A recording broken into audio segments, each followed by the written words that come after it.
Graça e paz, Talmidim, Eclesiologia, doutrina da Igreja.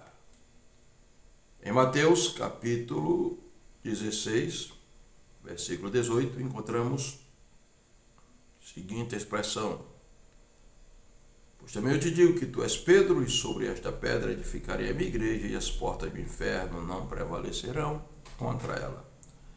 Aqui nós encontramos, em primeiro lugar, o fundamento da igreja. Cristo é o fundamento da igreja. Sobre esta pedra, Pedro, esta declaração, eu, sobre mim mesmo, eu, a pedra, o Cristo, a Petra, a rocha gigante, e não o Petros, o pequeno fragmento de pedra. Sobre esta pedra edificarei a minha igreja. Cristo é o edificador, o fundamento da igreja. Edificarei. Cristo é o edificador da igreja. É Ele quem constrói a igreja. A minha igreja, Cristo é o dono e o proprietário da igreja.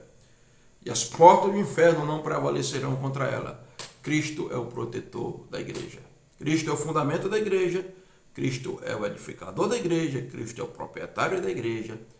E Cristo é o protetor da igreja. Por isso, a doutrina da igreja é de singular importância para todos nós.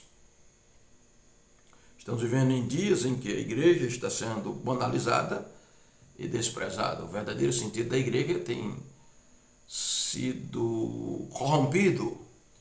As pessoas não entendem o que é igreja, porque algumas instituições ditas igrejas não se comportam como igreja. Por isso, estamos vivendo o fenômeno dos desigrejados, os sem igreja, que se decepcionaram com a igreja institucional e agora não estão mais na igreja e dizem, eu sou a igreja. Estão em incoerência, ninguém pode dizer eu sou a igreja, porque a própria palavra igreja, como veremos, dá a ideia de comunidade. Uma das metáforas da igreja é corpo de Cristo, e o corpo não é composto de um membro só, mas de um conjunto de membros interligados que funcionam para a saúde do próprio corpo. Bom, nenhuma igreja é perfeita, pois existiam 7 igrejas na Ásia, cada uma com as suas virtudes e as suas debilidades, mas o Senhor estava no meio de todas elas. Diz a Bíblia, os desigrejados dizem que não há importância de igreja, porque eu posso servir a Deus do meu jeito e não dependo da igreja para ser salvo. Bom, foi Jesus quem disse, edificarei a minha igreja. Então a igreja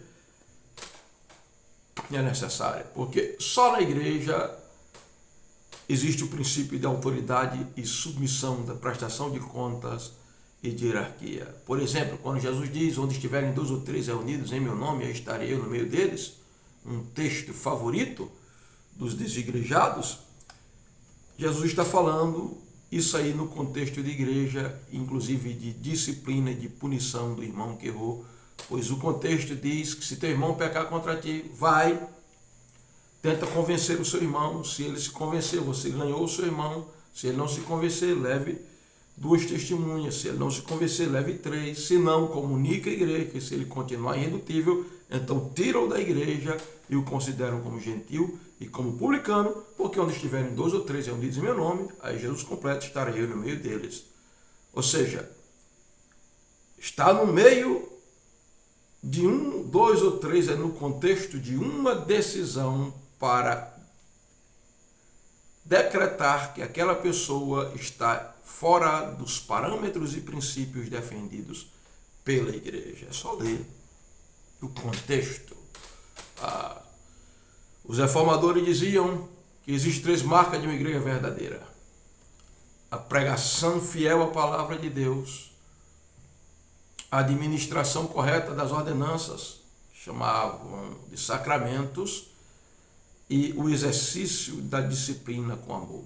Todas essas coisas só podem ser feitas no contexto da igreja. Onde é que se ensina e se prega a palavra com fidelidade?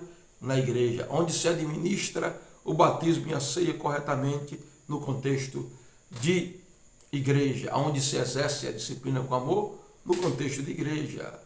Se nós tirarmos a igreja, onde ficarão os ministros da igreja, o ministério quíntuplo, que a Bíblia diz em Efésios 4:11, que Deus deu à igreja, apóstolos, profetas, evangelistas, pastores e mestres.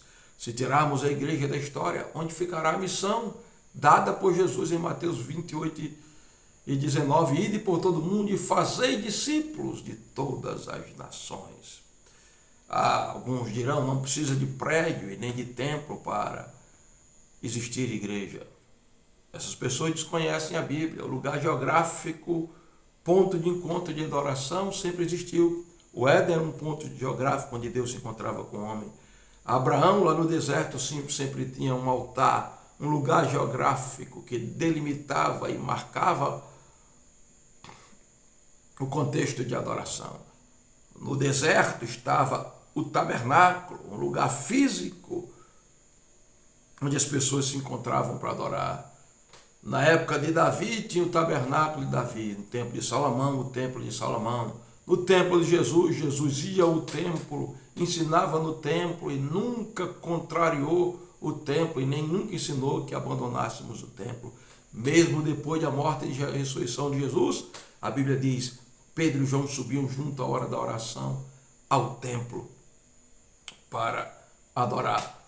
Paulo pregava nas sinagogas e Jesus ensinava nas sinagogas. Então o templo também está dentro do contexto de igreja. Mas o que quer dizer a palavra igreja? A palavra igreja, que aparece nesse texto de Mateus, é a palavra grega eclésia. Eclésia é formada de duas palavras, ek, fora, e kalau, chamar, chamados para fora. A palavra igreja, no contexto do Novo Testamento, tem uma conotação mais política. Eclésia era uma assembleia, uma reunião de cidadãos que saíam das suas casas para ouvir o decreto de um rei. Mas a palavra mais espiritual para a igreja é a palavra que aparece no Antigo Testamento, em Neemias capítulo 8, por exemplo.